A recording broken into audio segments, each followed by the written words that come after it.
এক অমুসলিম ভাই এখানে প্রশ্ন করেছেন, তার নাম পিটার। ডক্টর জাকির, গান বাদ্য কেন খারাপ তাকে আপনি ব্যাখ্যা করবেন? এক অমুসলিম বন্ধু প্রশ্ন করলেন, গানবাদ্য কেন খারাপ?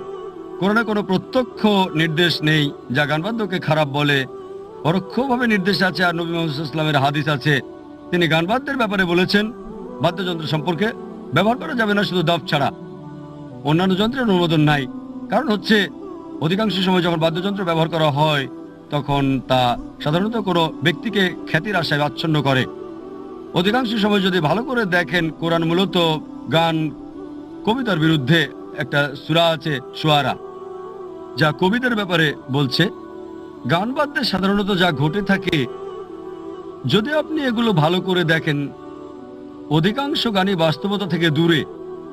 আর সঙ্গীতে মানুষ যখন প্রিয় ব্যক্তির প্রশংসা করে বা আবেগ প্রকাশ করে, যতই সে আবেগ দেখায় ততই বাস্তবতা থেকে দূরে সরে যায়। এ কারণে হিন্দি সিনেমার গানে দেখবেন নায়িকাকে নায়ক বলছে, चांद तोड़ के लेके आऊंगा, सितारे तोड़ के लेके आऊंगा। আমি তোমাকে চাঁদ এনে দেবো, আমি তোমাকে তারা এনে দেবো, যা সম্ভব নয়। একই অবস্থা ইংরেজি গানেও, পপ বা রক। অধিকাংশ গানেরই কোনো অর্থ নেই, অবশ্য কিছু গানের, সবগুলো না। এগুলো মানুষকে দূরে সরিয়ে নেয় আল্লাহ সুবহানাহু ওয়া তাআলার কাছ থেকে।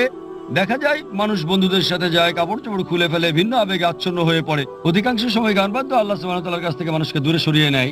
এই কারণে নবী সাল্লাল্লাহু আলাইহি সাল্লাম নিষেধ করেছেন এবং বলেছেন দফ ছাড়া অন্য বাদ্যযন্ত্র ব্যবহার করা যাবে না, কারণ এগুলো মানুষকে আল্লাহ সুবহানাহু ওয়া তাআলার নিকটে না এনে বরং দূরে সরিয়ে নেয়।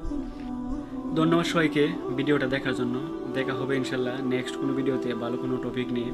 তাই সকলেই সুস্থ থাকেন, ভালো থাকেন। ধন্যবাদ সবাইকে।